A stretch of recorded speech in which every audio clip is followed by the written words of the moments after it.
باہر سے حملہ کرنے والا شیطان بھی کام میں لگا ہوا ہے. ہر وقت مزے کھوجنے والی نفس بھی کام میں اندر سے لگی ہوئی ہے. اس کا نفس کا پیٹ کبھی نہیں بھرتا ہے.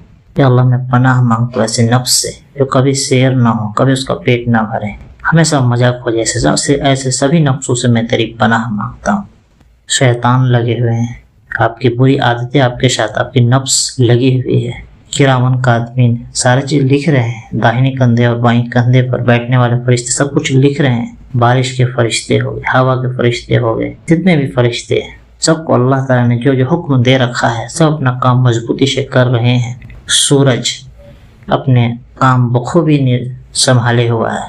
صبح اٹھتا ہے برابر سے, شام میں ڈوبتا ہے, پھر وہی اس کا کام ڈیلی ہے. چاند بھی اپنا کام مضبوطی سے چلا رہا ہے, کر رہا ہے. تارے اپنا کام مضبوطی سے کر رہے ہیں. ہر نظام اللہ کا مضبوط اور منظم طریقے سے چل رہا ہے. آکسیجن کا لیول اسی طرح مضبوطی سے برقرار ہے. کاربن ڈائی آکسائڈ کا لیول اسی طرح برقرار ہے. ہر ایوری تھنگ سب کچھ صحیح مقدار میں. اتنا زمانہ ہو گیا لیکن ایسی جگہ نہیں مل پائی جہاں انسانوں کو بسایا جا سکے. کوششیں ہو رہی ہے لیکن ابھی تک ملا نہیں. لیکن بات یہاں ہے بات دوستو یہ کہ مارس پر جانے کے لیے ہوڑ مچی ہوئی ہے اور بھی طرح طرح کی جگہ جانے کے لیے. تو کیا یہ آپ کو نہیں لگتا کہ وہاں پر جانا کمال نہیں, اس کو بنانے والا با کمال ہے. اس کو ایسا بنایا کہ وہاں جانے سے پہلے اتنا ٹریننگ, اتنا طرح طرح کا پریکاشن, اور بھی لگ بھگ امپاسبل سا ہے ہر جگہ جانا. کافی مشکل. کتنے آرام سے دنیا میں اللہ تعالیٰ نے رہنے کا نظام قائم کیا. بنا کوئی مشین کے آدمی انسان آسانی سے ادھر ادھر گھومتا پھرتا ہے. ابھی کچھ سال پہلے کورونا کا دور گزرا ہے, آکسیجن سلنڈروں کی مار ہو گئی. تو اللہ تعالیٰ جس کے لیے چاہے چیزیں آسان کر دیتا ہے. اگر آپ کو خوش فہمی ہے کہ آپ نیک انسان ہیں, ہیلو دوستو, لوجی فیتھ کے ایک اور خوبصورت سے ویڈیو میں آپ کا استقبال کرتا ہوں. کسی بھی طرح خوش فہمی رہنے کی ضرورت نہیں. اگر آپ کو خوش فہمی ہے کہ آپ نیک انسان ہیں اور آپ کو مرنے کے بعد جنت ہی ملے گی, تو سورہ کہف کی روشنی میں دیکھ لیں کہ باغ والا جو گھمنڈ کرتا ہوا اپنے مسلمان دوست سے کہتا ہے کہ مجھے نہیں لگتا ہے قیامت کبھی آئے گی, اگر آئے گی بھی تو مجھے جنت ہی ملے گی. کیا خوش فہمی ہے. اللہ تعالیٰ نے اس طرح خوش فہمیوں سے بچائے اور اپنا کام منظم طریقے سے کرنے کی توفیق عطا فرما. ہمیشہ اللہ سے معافیہ مانگنے کی توفیق عطا فرما. کیونکہ کوئی بھی اگر ہم نیک عمل بھی کرتے ہیں تو ضروری نہیں کہ ہم نے اس کو پورا 100% کر دیا جو اس کو کرنے کا حق تھا. اس لیے ہر نماز کے بعد پڑھا جاتا ہے اللہ اکبر, اس کے بعد استغفر اللہ بھی پڑھا جاتا ہے. تاکہ ایک تو سب سے بڑی بات ہے کہ اللہ بہت بہت شکریہ اللہ تعالیٰ کا کہ اللہ تعالیٰ میں اتنی اچھی چیزیں سے نوازا, نماز پڑھنے کی توفیق عطا فرمائے. لیکن دوسرا یہ ہے کہ اس میں بہت ساری غلطیاں بھی ہوئی, بہت سارا ایسا میں نماز نہیں پڑھ سکا جیسا پڑھنے کا حق تھا, جیسا اللہ کی عبادت کا حق تھا ویسا عبادت نہیں کر سکا. کیونکہ اللہ کی ہر چیز تو لامحدود ہے, آدمی وہاں تک کیسے پہنچ سکتا ہے. بس جیسا کوشش آدمی کرتا ہے, اس لیے استغفر اللہ کرتے رہے. استغفر اللہ ہمیشہ مومن کے زبان پر استغفر اللہ کبھی چلتے رہنا چاہیے. کسی بھی طرح خوش فہمی میں نہ رہے, کسی بھی اپنے عمل کو بہت زیادہ نہ سمجھیں. اگر آپ کسی طرح خوش فہمی ہے تو قرآن اور حدیث کے آئینے میں دیکھ کر اس خوش فہمی کو دور کریں. ہم لوگ کا میجرمنٹ ٹولز کیا ہے؟ اگر ہم لوگ اپنا سب چیزوں کو میجر کرنا چاہیں تو ہم لوگ کو میجرمنٹ کا ٹولز ہے قرآن اور حدیث. ایمان چیک کرنے کا کیا طریقہ بتایا گیا؟ ایمان چیک کرنے کا طریقہ یہی ہے کہ گناہ کوئی ہو رہا ہو اس کو آپ کے اندر روکنے کا طاقت ہے. یہ سب سے پہلا لیول کا ایمان ہے. روک سکتے ہیں تو روکیں, اگر وہ بھی نہیں کر سکتے تو زبان سے روکیں, اگر وہ بھی نہیں کر سکتے تو دل میں تو کم سے کم برا جانے. یہ سب سے نچلا لیول ہو گیا. اگر یہ بھی نہیں ہے تو آپ اپنا ایمان دیکھ لیں, پھر آپ کہاں چیک کریں گے؟ یہی لیول ہے بس چیک کرنے کا, اس کے علاوہ کوئی آپشن نہیں ہے. اسی طرح سب سے اونچے ایمان کی بہت سارے شاخیں ہیں, اس میں سب سے ہائی لیول کی شاخیں ہیں. سب سے اونچے لیول کا ایمان ہے کلمہ لا الہ الا اللہ کا اقرار. سب سے نچلا لیول ہے کہ راستے سے کوئی بھی تکلیف دہ چیز جیسے کہ اینٹا, پتھر, کانٹا, کوئی بھی تکلیف دہ چیز ہو, ایسی اس کے علاوہ اور بھی چیزیں ہو سکتی ہیں, اس کو ہٹانا.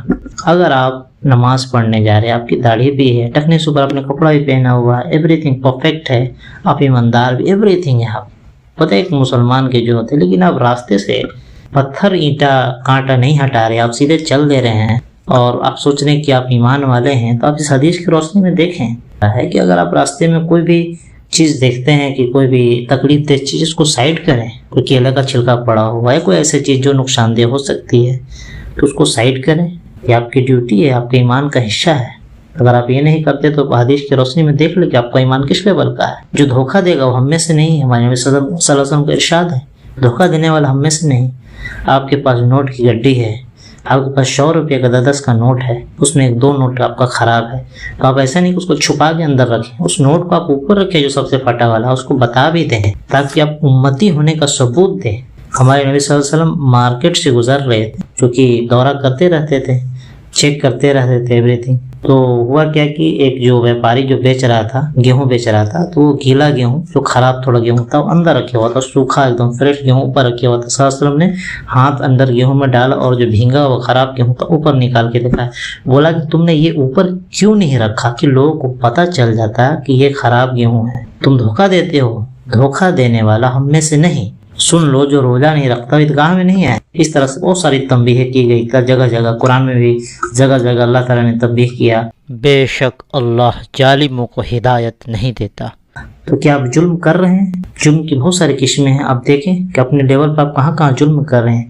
کیا آپ اللہ کے دین کا مذاق اڑا رہے ہیں جانے انجانے میں؟ آپ اپنے الفاظوں پر غور کریں، ناپ تول کر بولیں، آس پاس کا ماحول دیکھیں کیا ایسا ہو رہا ہے کہ آپ جانے انجانے میں اللہ کی نشانیوں کا مذاق اڑا رہے ہیں. تو اس سے بچیں. ہدایت میں رکاوٹ ڈالنے والی چیزوں سے بچیں. ہدایت تو وہی حاصل کرتے ہیں جو سنتے ہیں، جو عقل والے ہیں. اس طرح کے بہت سارے ورڈ کو یوز کیا گیا ہے. تو اب ان سب کیٹیگری میں بھی اپنے آپ کو رکھ کر دیکھیں کہ کیا ہم اس پر اتر بھی رہے ہیں. ہمارے نبی صلی اللہ علیہ وسلم نے منافق کی علامتیں بتائی کہ جب بات کرنے لگے تو جھوٹ بولے، جب وعدہ کرے تو وعدہ خلافی کرے، اور بھی 2-3 علامتیں بتائی. تو کیا آپ کے اندر بھی یہ علامتیں موجود ہیں؟ تو آپ حدیث کی روشنی میں چیک کریں کہیں آپ منافق تو نہیں ہیں. مشرکین کے بارے میں بتایا ہے، اللہ کا ساجدار بناتا ہے، غیر اللہ کا بھی پوجا کرتا ہے، اللہ کا بھی پوجا کرتا ہے. تو کیا آپ اس کیٹیگری میں ہیں؟ تو اس طرح سے چیک کرتے رہیں. کوئی بھی خوش فہمی میں رہنے کی ضرورت نہیں کہ ہم نے کلمہ پڑھ لیا لا الہ الا اللہ محمد رسول اللہ تو میں مسلمان ہو ہی ہے. نہیں، حدیث اور قرآن کی روشنی میں چیک کریں کہ آپ واقعی ہے بھی یا نہیں. بس ایویں آپ کرسمس کو وش کر رہے ہو، آپ کے اندر ایمان کہاں سے بچے گا؟ آپ غیر مذہبوں کے جو مذہبی رسومات ہے اس میں بھاگ لے رہے ہو، اس میں بنا ہوا کھانا کھا رہے ہو. ایک تو پرشاد وغیرہ ہوتا ہے جو مطلب پروپر جو ہوتا ہے پتہ ہوتا ہے لوگوں کہ ہاں یہ پوجا کا سامان ہے یا کسی چیز سے جڑا ہوا ہے، تو آدمی نہیں کھاتا. وہ تو خیر ایسے ہی حرام ہے. لیکن بہت ساری چیزیں ہوتی ہیں اس سے جڑی ہوتی ہے، جیسے کہ دیپاولی، ہولی، کرسمس، اب جتنا بھی پروگرام اس پر آفس میں یا کہیں بھی عام ڈسٹریبیوشن ہوتا ہے اس میں بھی بھاگیداری نہ لیں. اس سے بھی دی ہوئی چیزوں کو نہ کھائیں، اس کو پھینک دیں. آپ کیسے کھا سکتے ہیں؟ Never ever don't. قلب میں سوچ نہیں، روح میں احساس نہیں، کچھ بھی پیغام محمد کا تمہیں پاس نہیں. وہ دین جو بڑی دھوم دھام سے نکلا تھا عرب سے، پردیش میں پہنچ کر وہ غریب و غربا. یا اللہ امت مسلمہ کو احساس کمتری سے حفاظت فرما. احساس کمتری کس بات کی؟ اگر آپ نے داڑھی رکھا ہے الحمدللہ سنتی، ٹکنا سو کا کپڑا پہنا ہے، آپ نگاہیں نیچے رکھ کے چل رہے ہیں، آپ دین کی علم حاصل کر رہے ہیں، تو آپ فل کانفیڈینس میں رہیں. آپ کو احساس کمتری کے اس میں نہیں رہنا ہے، ماحول میں نہیں رہنا ہے. یا پھر کہیں آپ باہر بھی سفر کر رہے ہیں تو اکثر ہوتا ہے کہ مطلب اگر غیر مسلم کے دیشوں میں مسلمان رہتے ہیں تو ان کو ایسا بہت زیادہ کانفیڈینس میں نہیں رہتے ہیں، احساس کمتری کے رہتے ہیں کہ اتنا زیادہ اسٹینڈرڈ نہیں ہو پا رہا، یہ وہ فلاں ٹھکانا. تو نہیں، فل کانفیڈینس میں رہیں کہ اللہ کی زمین ہے، اللہ کے زمین پر اللہ کے حکموں کے مطابق زندگی گزارے اور فل کانفیڈینس میں رہیں. کوئی یہ نہیں احساس کمتری میں رہنا. اچھا ایک چیز تو یہ ہو گیا، یہ تو خود احساس کمتری میں رہتا ہے، الگ چیز ہوگا.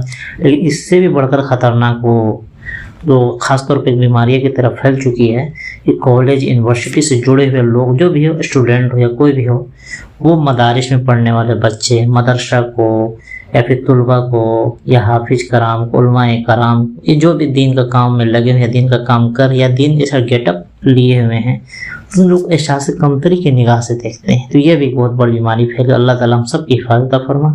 کہ ارے کیا مولی مولانا جانے گا، زمانہ کہاں سے کہاں چلا گیا. ارے بھائی آپ چاند پر بھی چلے جاؤ گے تو وہاں بھی ٹکنے سے اوپر مرد کو کپڑا پہننا ہی ہوگا، عورت کو پردہ کرنا ہی ہوگا. اللہ کا قانون کہاں بدلنے والا ہے میرے دوست. اسلام قیامت تک کے لیے اللہ تعالیٰ نے پسند کر لیا اس کو. قرآن قیامت کے تک کے لیے ہدایت کے لیے عام کر دیا اللہ تعالیٰ نے. اسی کو فالو کرنا پڑے گا. وہاں بھی آپ کو کہیں بھی آپ چلے جائیں, چاہے مارس پر چلے جائیں, جوپیٹر پر چلے جائیں, 5 وقت کی نماز پڑھنی ہی پڑے گی. وہاں بھی اذان ہوگی, اللہ اکبر اللہ اکبر. اس بے چین دنیا, اس فانی دنیا میں اتنا بھاگ دوڑ اس کے لیے کرنے کی ضرورت نہیں ہے. یہ ضروریاتی چیز سب ہے, کھانا پینا ضروریاتی چیز سب ہے. اسی چیز کو مقصد نہیں بنا لیں. اپنے کمائی دھمائی نوکری کو مقصد نہیں بنا. یہ مقصد زندگی نہیں ہے. مقصد زندگی ہے دین کی خدمت کرنا, اللہ کو راضی کرنا, اللہ کی عبادت کرنا. ہر چیز میں اللہ کے حکموں کے مطابق اطیع اللہ اطیع رسول کے مطابق کام کرنا. اللہ اور اس کے رسول بھی مانو, اس کے مطابق کام کرنا ہر چیز کو. یہ بے چینی والی دنیا ہے. دنیا میں چین آپ کیسے ملے گا آپ کو؟ اگر آپ سوچتے کہ چین مل جائے, اوہ نیور ایور. دنیا میں چین کیسے ملے گا؟ ایگزامینیشن ہال میں ٹاپر اسٹوڈنٹ بھی ہوتا, تیز اسٹوڈنٹ کو بھی چین نہیں ہے تو اطمینان سے بیٹھا ہوا, ایسا کچھ نہیں. اس کو پروپر پیپر کرنا ہوتا ہے. جبکہ جو ٹاپر ہوتا ہے, جس کو جانکاری ہوتی ہے, اور بے چین ہوتا ہے, وہ اچھا سے اچھا کرنے کی کوشش کرتا ہے. آپ اچھے سے پڑھیں گے نہیں, اچھے سے ایگزام نہیں دیں گے تو اچھا رزلٹ کو امید کیسے کریں گے؟ سمپل سا ہے, کوئی جادو ہونے والا تو ہے نہیں. اللہ تعالی ہمارے اوپر رحم عطا فرمائے. ایک بہت اچھا میں نے نعت سنا تھا کہ ہمارے جو عمل ہے وہ انصاف کے قابل نہیں, رحم کے قابل ہے. تو اللہ تعالی ہمیں نیک عمل کرنے کی توفیق عطا فرما. اور جو امت مسلمہ کو اللہ تعالیٰ نے کام دیا ہے, نیکی کا حکم دینا اور برائی سے روکنا, اس پر مضبوطی سے جم جانے کی توفیق عطا فرما. یا اللہ, چھوٹی چھوٹی نیکیاں کر کے بڑے نیکیوں سے دوری پر ہماری حفاظت عطا فرما. یا اللہ, چھوٹی چھوٹی نیکیاں کر کر خوش رہنے سے ہماری حفاظت عطا فرما. چھوٹی چھوٹی نیکیاں کر کے بڑی نیکیوں سے دور ہونے سے ہماری حفاظت عطا فرما. ہوتا ہے کیا کہ شیطان سب سے پہلے کوشش تو یہ کرتا ہے گناہ کروائے. گناہ نہیں کرواتا تو چلو بڑی نیکی کو جب چھوٹی نیکیوں کی طرف متوجہ کرا دیتا ہے. تو اللہ تعالیٰ ہمیں بڑی نیکی کرنے کی توفیق عطا فرما. چھوٹی چھوٹی نیکیوں کے چکر میں بڑی نیکیوں کو نہ چھوڑ دیں. اب جیسے کہ ایک بہت ہی کامن سی چیز بتاتا ہوں, بہت سی کامن چیز ہے اور بہت ساری چیزیں, لیکن ایک میرے دماغ میں ہے تو میں بتا رہا ہوں کہ اس کا ہوتا کیا ہے کہ کسی کا سفر میں روزہ چھوٹ گیا, چلو ٹھیک ہے, لیکن اس کا ہے کہ کوئی نفلی روزہ رکھنے کا معمول رہا ہے. تو سب سے پہلے ضروری ہے کہ آپ کے جو فرض روزے چھوٹے ہوئے رمضان کی, اس کو آپ پہلے پورا کریں, اس کے بعد ہی کسی کا درجہ ہے. اس کا خاص خیال رکھیں. اکثر یہ غلطی ہوتی ہے, کیا پوچھا جاتا ہے کہ ارے تمہارا جو روزہ چھوٹ گیا تھا اس دن جو تم گھر گئے تھے راستے میں, تو روزہ رکھے نہیں, لیکن اور بھی ادھر ادھر کا روزہ سارا رکھ لیا. نہیں, پہلے فرض روزے کی اہمیت ہے, فرض روزے پہلے رکھ لیں, اس کے بعد جو روزہ رکھیں گے تو اس کی بات الگ ہوگی. اس طرح نماز میں نماز بعد جو سنت موقدہ باقی رہتی ہے تو اس کو پہلے ادا کریں, بعد میں تسبیح وغیرہ پڑھتے رہیں آرام سے بیٹھ کے جتنا دیر پڑھنا ہے. چاپلوس شیطان اور اس کے جو چاپلوس دوستوں سے بھی ہماری حفاظت عطا فرما. چاپلوس کی زبان تو میٹھی ہوتی ہے لیکن اس کا دل اندر سے شعلہ اگل رہا ہوتا ہے, جو ہمیں ہماری آخرت کے بارے میں تھوڑی سے عمل پر خوش کر دیتا ہے. تھوڑا تھوڑا عمل کرے خوش کر دیتا ہے, کتنا اچھا تم نیک آدمی ہو یار, کتنا اچھا کام کر رہے ہو, چپل سیدھا کر دیا, واہ تمہارے سے اچھا نیک آدمی تو کوئی ہے ہی نہیں. اوہ زبردست. اس طرح سے اللہ تعالی ہماری حفاظت فرما. چھوٹی چھوٹی نیکیوں کر کے اور اپنے آپ کو بہت زیادہ اطمینان بخش نہیں ہونے کی توفیق عطا فرما. کوئی بھی کیسا بھی نیکی کرے اطمینان نہ ہوئے, اور قیامت تک جو آدمی سجدہ کرتا رہے وہ بھی اطمینان نہ ہوئے. اللہ کی رحمت ہوگی تبھی جنت کا بیڑا پار لگے گا, اتنا آسان نہیں ہے. اللہ تعالیٰ ہمیں توفیق عطا فرما, ہمارے لیے جنت پانا آسان کر دے. اللہ تعالیٰ ہمیں دین پر چلنا ہمارے لیے آسان کر دے. بے شک اللہ تعالیٰ جس کے لیے چاہے راستے آسان کر دیتا ہے. ہدایت اگر مل گئی تو بس کام بن گیا. اربوں کی تعداد ہونے کے باوجود اپنے آپ کو مظلومیت کا لبادہ اوڑھنے سے بھی میں تیری اللہ پناہ مانگتا ہوں. اپنی مظلومیت کا رونا چھوڑ دیں اور پکڑ لیں اللہ کی رسی, ڈوڑ جائیں کلمے کے بنیاد پہ, کوئی خدا نہیں مگر اللہ. مظلومیت کا رونا چھوڑیں. اللہ تعالیٰ قرآن شریف فرماتا تم میں ایک جماعت ایسی ہونی چاہیے جو لوگوں کو بھلائی کا حکم دے اور برائی سے روکے. یعنی اللہ تعالیٰ بول رہے ہیں کہ تم اگر یہ کام تمہارا ہے, ڈیوٹی ہے, تم ایسی امت ہو جو بھلائی کی طرف بلاتے ہو, برائی سے روکتے ہو, اگر تم نے یہ کام نہیں کیا تو اللہ تعالیٰ کسی کا محتاج نہیں ہے, وہ بے نیاز ہے. وہ تمہاری جگہ دوسرے قوموں کو لے آئے گا. اللہ تعالیٰ نے پہلے عربوں سے کام لیا, عربوں میں پستی آئی تو اللہ تعالیٰ نے ترکوں سے کام لیا, ترکوں میں پستی آئی تو اللہ تعالیٰ نے اہل ہند سے کام لیا. ابھی پوری دنیا میں اہل ہند کے ہی علماء لوگ چھائے ہوئے ہیں الحمدللہ. کہ بن جائے آگ جنت کا باغ، تو اگر ایمان ابراہیمی تو پیدا کر، فرشتے اتریں گے قطار در قطار، فجائے بدر تو پیدا کر، ویران شہرہ میں بھی پانی آ جائے گا، ویسا ایمان تو پیدا کر، اللہ پر بھروسہ تو پیدا کر، اللہ کے لیے نکل تو صحیح، دین کے راستے میں مدد آتی ہے، بہت اللہ کی مدد آتی ہے، الحمدللہ۔ رب تو وہی ہے، ایمان لے کر آؤ۔ وہ لوگ کدھر ہیں؟ جذبہ ایمان ڈھونڈتا ہوں، ایمان کدھر ہے؟ دعوت دین ضروری ہے میرے دوست۔ ہمارے نبی تمام جہان والوں کے لیے رحمت بنا کر بھیجے گئے، تمام انسانیت کے نبی ہیں۔ ایک ہے ماننے والی امت، ایک ہے نہیں ماننے والی امت۔ جو ماننے والی امت ہے وہ نہیں ماننے والی امت کو دعوت دین کی دعوت دے گی، اس کو سمجھائے گی، اس کے اسلام کو قریب لائے گی، اسے یہ بتائے گی کہ اسلام کیا کہتا ہے، اسلام کا کنسیپٹ کیا ہے، یہ تمام انسانیت کے لیے یہ بھیجا گیا ہے، اسے سمجھائے گی۔ تمام انسانوں کے لیے نبی بنا کر بھیجا گیا ہے، یہ قرآن ہے، اللہ کا کلام ہے، یہ تمام انسانیت کے لیے ہے۔ یہ لوگوں دیکھو، یہ اللہ کا کلام ہے، دیکھو اس میں اللہ تعالیٰ نے کیا کیا چیز کہا ہے، لوگوں کو انٹروڈیوس کرائیں، لوگوں کو بتائیں۔ آپ نہیں بتائیں گے تو کون بتائے گا؟ کیسے بھی کسی میڈیم سے بتائیں، اپنی قلم کے زور سے بتائیں، سوشل میڈیا کے زور سے بتائیں، زبان سے بتائیں، جیسے بھی ہو سکتا ہے بتائیں۔ امت کا کام ہے بھلائی کی طرف بلانا اور برائی سے روکنا، اور لوگوں کو بتائیں کہ اس سے بہتر سولوشن ہو ہی نہیں سکتا اسلام سے، پوری طریقے سے ایک دم لاجیکل، پوری طریقے سے دماغ پر اترنے والا، دل و دماغ میں چھانے والا، اس سے بہتر کچھ نہیں، اسلام سے بہتر کچھ نہیں، نتھنگ۔ نصیحت تو وہی حاصل کرتے ہیں جو عقل والے ہیں۔ لوگوں کو بتاؤ ابراہیم علیہ السلام کا قصہ کس طرح سے، جب قوم نے اس سے پوچھا کہ اے ابراہیم، تو نے ان بتوں کے ساتھ ایسا حسر و نصر کیا ہے، ان کو یہ حال تم نے بنایا ہے؟ تو ابراہیم علیہ السلام نے کہا اگر یہ جو بت جو تم جس کو پوچھتے ہو اگر یہ بولتے ہیں تو انہیں سے پوچھ لو۔ تو قوم کا سر جو ہے سر سے نیچے جھک گیا، وہ بولنے لگے اے ابراہیم تو جانتا ہے یہ بت نہیں بولتے ہیں۔ یہ ابراہیم علیہ السلام نے بولا کہ پھر تم کیسے ان کو پوچھتے ہو، یہ بولتے بھی نہیں ہیں۔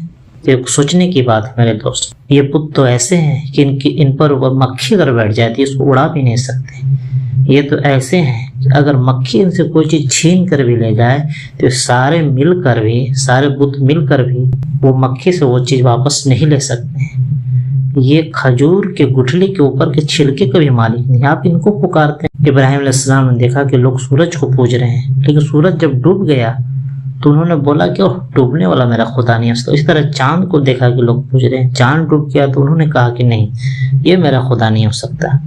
اسی طرح انہوں نے بہت ساری چیزوں پر غور و فکر کیا، اس کے بعد لاسٹ میں انہوں نے فیصلہ اپنے آپ کیا کہ نہیں، ان سب کا بنانے والے، تمام یونیورس کا، ان تمام برہمانڈ کا بنانے والا جو ہے ایک اکیلا یکتا وہی ہے، ون اینڈ اونلی، وہی رب ہے، وہی اللہ، وہی گاڈ، اسی کو میں مانتا ہوں اور اسی کی طرف میں جاتا ہوں۔ تو یہ ابراہیم علیہ السلام کے بارے میں بتایا کس طرح سے انہوں نے غور و فکر کر کے ایک اللہ کا راستہ چنا، ایک گاڈ کا راستہ چنا۔ آپ کیسا فیصلہ کرتے ہیں؟ آپ جنگل میں جاتے ہیں، ایک چھوٹا سا گھر دیکھتے ہیں، پھر آپ بولتے کہ ارے کس کا گھر ہے یہ؟ آپ گھر دیکھ کے اس کے مالک تک پہنچ گئے، آپ نے مالک کو دیکھا نہیں لیکن آپ نے بولے کس کا گھر ہے یہ، کس نے اس کو بنایا؟ آپ کبھی یہ نہیں کہیں گے کہ یہ ایسی ہوا میں اڑ کے بن گیا، نہیں، آپ ہمیشہ بولیں گے ہاں کوئی اس کا مالک ہے، کوئی اس کا بنایا ہے، بنانے والا ہے، کسی کا یہ گھر ہے۔ اس طرح اتنے بڑے کائنات کو دیکھ کر آپ کے دماغ میں یہ بات ذرا سے بھی نہیں آتی کوئی اس کو بنانے والا ہے؟ اتنے منظم طریقے سے پورا کائنات چل رہا ہے، اتنے بیلنسڈ طریقے سے، سورج ہے، چاند ہے، ستارے ہے، آکسیجن، ہائیڈروجن، نائٹروجن، جتنے بھی گیسیں ہیں سب صحیح مقدار میں، کاربن ڈائی آکسائڈ چل رہی ہے، آدمی آرام سے سانس لے رہا ہے، چل رہا ہے، پھر رہا ہے، کھا رہا ہے، سب سے منظم طریقے سے چل رہا ہے۔ اتنا بیلنس نظام کون بنایا؟ کسی نے تو بنایا ہی ہے، ہوا میں تو اڑ کے نہیں بنا ہے۔ ایک چھوٹا سا 1 روپے کا سکہ روڈ پر گر جائے تو آپ اس کو بولتے ارے یار کس کا پیسہ گر گیا ہے؟ اب 1 روپے کا سکہ دیکھ کر اس کے مالک تک پہنچ جا رہے ہیں، اس کے بعد کے مالک کو آپ نے دیکھا نہیں لیکن آپ نے سوچا کہ نہیں۔ آپ کبھی ایسا نہیں بولیں گے کہ ارے یار ایسی کہیں سے آ گیا ہوگا، نہیں، کسی نے کسی کا تو گرا ہے، کسی نے کسی کا سکہ، کوئی اس سکے کا مالک تو ہے، آپ ایک تو ایکسیپٹ کریں گے نا۔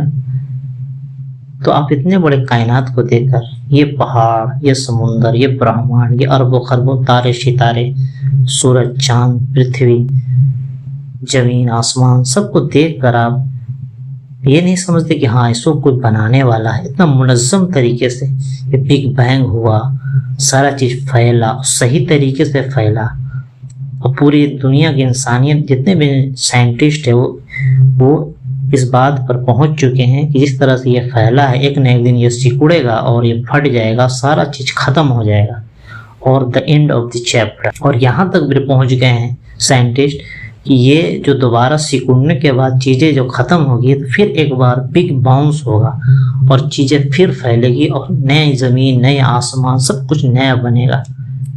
اس پر بھی سائنٹسٹ پہنچ چکے. یہی تو قرآن کہتا ہے کہ ہم پھر سے اس زمین کو بدل دیں گے, پھر آسمان کو بدل دیں گے, اور ایک اننت دنیا کا نرمان ہوگا جس میں پھر موت نہیں آئے گی کسی کو. تو ہمیشہ کی زندگی ہے تو نقلی زندگی ہے. یہ تو یہاں جو بھی چیزیں نقلی, ایک سیمپل, ایک ماڈل ہے. جب بھی سمندر میں جو بڑے بڑے جہاز ہوتے ہیں, جو گھروں سے بھی بڑے بڑے جہاز ہوتے ہیں, جس کے اوپر 20-30 جہاز جو نارمل چلنے والے وہ رکھے جاتے ہیں, اتنے بڑے جہاز ہوتے ہیں, میں اس کا سائز نہیں بتا سکتا ایگزیکٹ. تو وہ جو جہاز ہے اس کا ماڈل تیار کیا جاتا ہے, اس کا ماڈل چھوٹا سا تیار کیا جاتا ہے, اس کو بتایا جاتا ہے اس میں یہ جو فیچرز ہوں گے, اس کو دیکھ کر وہ بڑا جہاز بنایا جاتا ہے. تو بس یہ دنیا کو آپ ماڈل سمجھ لیں, وہ گھر ہے, گاڑی ہے, بنگلہ, سب کچھ ایک سیمپل کے طور پہ ہے. وہاں اصلی مزہ تو وہاں ہے. شراب ملے گا لیکن ایسا شراب جس سے دماغ خراب نہیں ہوگا. دودھ کی نہر ہے, ایسا دودھ, مزہ آ جائے گا. شہد کی نہریں, کیا زبردست. پھل بھی ملیں گے, انگور بھی ہے, انار بھی ہے, لیکن ہر چیز ایک الگ ہی نیکسٹ لیول کا ہوا. بس اس کے بارے میں ہم سوچ ہی سکتے ہیں, ہماری دماغی وہاں تک نہیں جا سکتے.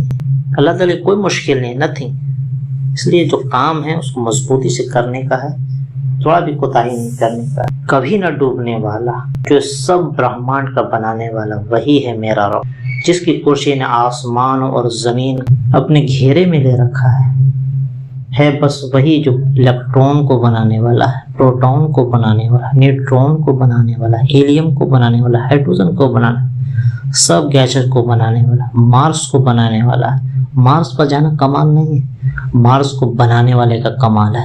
سبحان اللہ. اس لیے زیادہ سائنس کیا ہے, سائنس ٹولس ہے, سائنس سمجھنے کا ٹولس ہے کہ اسلام کو اور اچھے سے سمجھنے کا طریقہ ہے. ہمارے نبی صلی اللہ علیہ وسلم کا معجزہ ہے جو دنیا نئی نئی چیزیں دیکھ رہی ہے. پچھلے امتوں کو یہ سب چیزیں نہیں ملی. یہ اطمینان سب پنکھا چلا رہے ہو, لائٹ ہے, ٹی وی ہے, اسمارٹ فون ہے, کولر ہے, T V, fridge, every thing, گاڑی, موٹر, ریلوے, ایروپلین, پورا یہ ہمارے نبی صلی اللہ علیہ وسلم کا معجزہ ہے اور رحمت للعالمین بنا کر بھیجے گئے ہیں. پہلے کی امتوں کو یہ میسر نہیں ہوا یہ سب چیزیں. کتنے آسانی سے سیکنڈوں میں میسج چلا جاتا ہے, ریپلائی بھی آ جاتا ہے, ویڈیو کالنگ بھی ہو جاتی ہے. کتنا آسان, کوئی ٹینشن نہیں. کوئی کہیں بھی ہے دنیا کسی کونے میں, گھر سے اس کا آدمی. پہلے کے زمانے میں یہ تو ٹینشن ہوتا کہ خبر نہیں ملتی تھی. لوگ گئے تو بس لگتا تھا بس جب آئیں تو آئیں, اسی ٹائم پتہ چلتا تھا. 1 سال بعد, 2 سال بعد, 10 سال بعد, 5 سال بعد. اور چونکہ کبھی سفر بھی کافی لمبا ہوتا تھا, ابھی کوئی مسئلہ نہیں ہے, زیادہ زیادہ 1 دن لگے گا. اگر ودیش سے بھی کہیں سے بھی ہیں, بہت آسان. الحمدللہ سب اللہ تعالیٰ تب ہمارے نبی صلی اللہ علیہ وسلم کا معجزہ ہے. اتنی آبادی ہو گئی, کتنے کم خیال, کتنے جو دماغ لگانے والے لوگ ہیں. جیسے کہ مالتھس نے ایک تھیوری دیا تھا کہ اس طرح لوگ بڑھتے جائیں گے اور ہوتا جائے گا, سارا سورس ختم ہو جائے گا, دنیا ختم ہو جائے گی. لیکن نہیں, اس سے 10 گنے سے زیادہ آبادی ہو گئی. 7 ارب 8 ارب آبادی ہو گئی, لیکن لوگ کھا رہے پی رہے. اور اگر جو ویسٹ رپورٹ آتا ہے ورلڈ کا, اگر آپ اس کو پڑھیں گے تو اس میں پتہ چلے گا 3 گنا, اب جتنا ورلڈ میں ہے اس 3 گنا زیادہ کھانا جو ہے. لیکن وہی ہے کہ اللہ تعالیٰ نے دنیا کا نظام انسانوں کے ہاتھ میں دیا ہے, تو وہ جس طرح سے برابر سے اگر تقسیم کریں گے تو ٹھیک ہے. کیونکہ ظلم کا بھی نظام ہے, قیامت تو ہے ہی اسی وجہ سے. دنیا میں سب کچھ اچھے سے ہو جائے گا تو پھر اس کی ضرورت کیا پڑے گی. ظلم کرنے والا ظلم کرتے ہیں, بھوکماری سے بھی لوگ مرتے ہیں, لیکن اللہ تعالیٰ نے اس کا حق رکھا ہوا, حق نہیں دے رہے ہیں. حقداروں کو ان کا حق دیا جائے گا. اللہ تعالیٰ نے انسانوں کو زمین کا خلیفہ بنا دیا, دیکھ ریکھ کے لیے دیا. اب انسان کے اوپر یہ عائد ہوتا ہے کہ وہ حقداروں تک ان کا حق پہنچائے، اللہ تعالیٰ حساب لے گا۔ لیکن کھانے کی کوئی کمی نہیں، الحمدللہ۔ اتنا کھانا برباد ہوتا ہے کہ بس وہ کھانا ہی کھلا دیا جائے تو کافی ہے، باقی اسٹاک میں کتنا ہے اس کا تو کوئی گنتی ہی نہیں۔ اللہ ہمیں دجال کے فتنے سے بچائے، جو قیامت سے پہلے آدم علیہ السلام سے لے کر قیامت تک کے لیے سب سے بڑا فتنہ، جو ہمارے نبی صلی اللہ علیہ وسلم نے بھی ڈرایا ہے، نوح علیہ السلام اتنا پہلے انہوں نے بھی ڈرایا ہے، بہت بڑا فتنہ، دجال، جھوٹا، دھوکہ دینے والا، بہت زیادہ دھوکہ دینے والا۔ وہ پہلے تو بولے گا کہ میں عیسیٰ ہوں، میں عیسیٰ ہوں، پھر بولے گا اللہ معاف کرے، مار کے بھی دکھائے گا لوگوں کو، مار کے زندہ بھی کرے گا، لیکن صرف ایک بار ہی کر پائے گا، دوبارہ نہیں۔ بہت زیادہ اس کے پاس سوختے بازی ہوگی، پانی بھی برسائے گا، فصلیں بھی اگائے گا، سب کچھ کرے گا، لیکن مکہ مدینہ میں داخل نہیں ہو پائے گا۔ ہمارے نبی صلی اللہ علیہ وسلم نے ایک چیز بتایا دجال کے بارے میں، دیکھو وہ بول رہا ہوا کہ میں اللہ ہوں، لیکن اللہ کو تم مرنے سے پہلے نہیں دیکھ سکتے، لیکن دجال کو سب لوگ دیکھ رہے ہوں گے۔ ہمارے نبی صلی اللہ علیہ وسلم نے بہت ہی اچھا ایک فارمولہ بتا دیا کہ تم مرنے سے پہلے اللہ کو نہیں دیکھ سکتے، جبکہ دجال کو سب لوگ دیکھ رہے ہوں گے۔ اللہ نے دجال کے فتنے سے بچا۔ اتنی حدیثوں میں جو فتنے والی حدیث میں دجال کے بارے میں جب آپ پڑھیں گے تو لگ بھگ میکسیمم حدیثوں میں دجال کے بارے میں ہی ہیں، تو اتنا بڑا فتنہ ہے، تو اللہ تعالیٰ ہمیں اس فتنے سے بچا۔ اور یاجوج ماجوج کے بارے میں بھی بتایا گیا، وہ بھی بہت بڑا فتنہ جو قیامت سے پہلے آنے والا، اللہ تعالیٰ اس کے فتنے سے بھی ہماری حفاظت فرما، اور یاجوج ماجوج کی صفت یاجوج ماجوج جیسے گن والے لوگوں سے بھی ہماری حفاظت فرما، ان کے صفت جیسے لوگوں سے بھی ہماری حفاظت فرما۔ جب قوم نے ذوالقرنین کو بتایا، سورہ کہف میں جو ذکر ہے یاجوج ماجوج کا، تو قوم نے بتایا کہ یہ ذوالقرنین یاجوج اور ماجوج فساد مچاتے ہیں، یعنی کہ فساد مچانے کا جو کام بھی دنیا میں کر رہے ہیں تو انہی کی طرح لوگ ہیں جن کا کام صرف اور صرف فساد مچانا۔ اللہ تعالیٰ ان سب فسادیوں سے ہماری حفاظت فرما۔ اللہ تعالیٰ دجال کو خاتمے کے لیے عیسیٰ علیہ السلام کو دوبارہ، عیسیٰ علیہ السلام کو اللہ تعالیٰ نے زندہ اٹھا لیا تھا، نہ ان کو سولی پر چڑھایا گیا، نہ ان کو قتل کیا گیا، اللہ تعالیٰ نے ان کو زندہ آسمانوں پر اٹھا لیا، اور قیامت سے پہلے دجال کے خاتمے کے لیے دمشق میں اجلی مینار والی مسجد ہے، اس میں جب امام مہدی اور ایمان والے جب نماز کی تیاری کر رہے ہوں گے اور دجال اپنے سارے لشکر کے ساتھ گھیرے ہوا ہوگا اس جگہ کو، عیسیٰ علیہ السلام کا نزول ہوگا اس مسجد میں، اور جب نماز سے فارغ ہوں گے، جب دجال نقلی جو عیسیٰ بن کے گھوم رہا ہوگا اصلی عیسیٰ علیہ السلام کو دیکھے گا تو نمک کی طرح، جیسے نمک جو پانی میں گھلنے لگتا ہے اسے گھلنے لگے گا اور بھاگنے لگے گا۔ پھر عیسیٰ علیہ السلام اس کو باب اللدہ کے مقام پر اس کو پکڑیں گے، اس کو قتل کریں گے، اس کا خون لوگوں کو دکھائیں گے۔ پھر اللہ تعالیٰ کچھ دن ایسے چلیں گے حالات، پھر اللہ تعالیٰ عیسیٰ علیہ السلام کو بولیں گے کہ سارے ایمان والے کو لے کر اپنے ساتھ جو بھی ہیں ان کو لے کر کوہ طور پر چلے جاؤ، کیونکہ ہم یاجوج ماجوج کو چھوڑنے والے ہیں، ان سے لڑنے کی طاقت کسی میں نہیں۔ پھر عیسیٰ علیہ السلام چلے جائیں گے، پھر کافی دن ہوگا، پھر عیسیٰ علیہ السلام اور ایمان والے جو ہیں وہ اللہ تعالیٰ سے دعا کریں کہ اللہ تعالیٰ یاجوج ماجوج کا خاتمہ کرے۔ پھر یاجوج ماجوج کے گردن میں اللہ تعالیٰ کیڑا پیدا کر دیں گے اور ایک ہی بار میں وہ سب ختم ہو جائیں گے۔ پھر عیسیٰ علیہ السلام ان کے ساتھی دوبارہ ان کو دعا کرنا ہوگا، چونکہ یاجوج ماجوج کی لاشیں پورے دنیا میں پٹی پڑی ہوگی، پھر وہ دعا کریں گے تو بڑی بڑی چونچ والے پرندے آئیں گے جو سارے یاجوج ماجوج کے لاش کو سمندر میں پھینک دیں گے، اور پھر بارش ہوگی، پورے زمین صاف ہو جائے گا شیشے کی طرح، پھر برکت ہی برکت کا عالم ہوگا، بہت ہی خوشحالی کا دور ہوگا، تمام دنیا میں مسلمان ہی مسلمان ہوں گے، ایمان والے ہی ہوں گے، بہت اچھا ماحول ہوگا، برکت کا ماحول ہوگا۔ پھر اللہ تعالیٰ ایک ایسی ہوا بھیجے گا، ٹھنڈی ہوا، جو سارے ایمان والے کی روح کو قبض کر لے گا، اور دنیا میں صرف اور صرف کافر لوگ بچ جائیں گے جو ہر طرح کے بےہودہ گھٹیا کام کریں گے، جتنا بھی گھٹیا کام ہو سکتا ہے۔ پھر انہی لوگوں پر اللہ تعالیٰ قیامت لا دے گا کہ کوئی کپڑا کاٹ رہا ہوگا اس سے پہلے قیامت آ جائے گی، کہ کوئی اپنے حلق میں کھانا ڈالنے والا ہوگا اس سے پہلے قیامت آ جائے گی، کہ کوئی دودھ دو رہا ہوگا اس سے پہلے قیامت آ جائے گی۔ تو اللہ تعالیٰ ہمیں قیامت کی ہولناکیوں سے بچائے، اور ہمیں جو کام سونپا گیا ہے کہ نیکی کا حکم دینا اور برائی سے روکنا، اس کو مضبوطی سے کرنے کی توفیق عطا فرما۔ یہ سب چیز کیوں ٹالا گیا؟ اس وقت کے لیے جس کے آنے میں کوئی شک نہیں، اور جب آئے گا تو ایک بھی پل آگے نہ پیچھے ہٹے گا۔ جب وہ وقت ہے، ایسا وقت ہے قیامت کا جس کا علم کسی کو بھی نہیں. جب جبریل علیہ السلام ایک بار انسان کی شکل میں ہماری نبی صلی اللہ علیہ وسلم کے پاس آئے, انہوں نے پوچھا کہ قیامت کب آئے گی, تو ہمارے نبی صلی اللہ علیہ وسلم اس کا علم صرف جتنا تم پوچھ رہے ہو اتنا ہی ہم کو بھی علم ہے, اس کا علم اللہ کے سوا کسی کو نہیں ہے. یہ اللہ تعالیٰ کے خاص علموں میں سے ہے, علم غیب سے, یہ اللہ تعالیٰ کے خاص علم میں سے ہے. اسے اللہ کے سوا کوئی نہیں جانتا کہ قیامت کب آئے گی. ہاں کچھ نشانیاں لے لو. اس طرح سے کسی بھی طرح کی خوش فہمی میں رہنے سے ہماری حفاظت فرما, مضبوطی کے ساتھ دین کا کام کرنے کی توفیق عطا فرما, اور ایمان کا جو چیک کرنے کا طریقہ ہے کہ گناہ کو ہاتھ سے اپنے روکنا یا پھر زبان سے روکنا یا پھر دل میں برا جاننا, اگر یہ سب بھی آپ کے اندر نہیں ہے تو ایمان آپ کا کہاں رہا. اسی طرح راستے سے تکلیف دہ چیز آپ نہیں ہٹاتے ہیں تو یہ سب سے نچلا لیول کا ایمان ہے کہ راستے سے تکلیف دہ چیزوں کو ہٹائیں. اگر یہ بھی آپ نہیں کرتے ہیں تو اپنے ایمان کو چیک کر لیں. کسی بھی خوش فہمی میں رہنے کی ضرورت نہیں ہے. چھوٹی چیزوں پر خوش ہو جانا, یا بہت اچھا کام ہو گیا میرا, اب تو جنت مل ہی گئی. اللہ تعالی ہمیں ہر طرح کی خوش فہمی میں رہنے سے بچائے اور ہمیں مضبوطی کے ساتھ نیک اعمال کرنے کی توفیق عطا فرما, اور نیکی کا حکم دیتے رہنے کی توفیق عطا, جو کام ہم کو سونپا گیا اس کو بخوبی کرنے کی توفیق عطا فرما. آمین. جو بھی کہنے سننے میں غلطی ہوگی اس کے لیے اللہ تعالیٰ سے معافی چاہتا ہوں.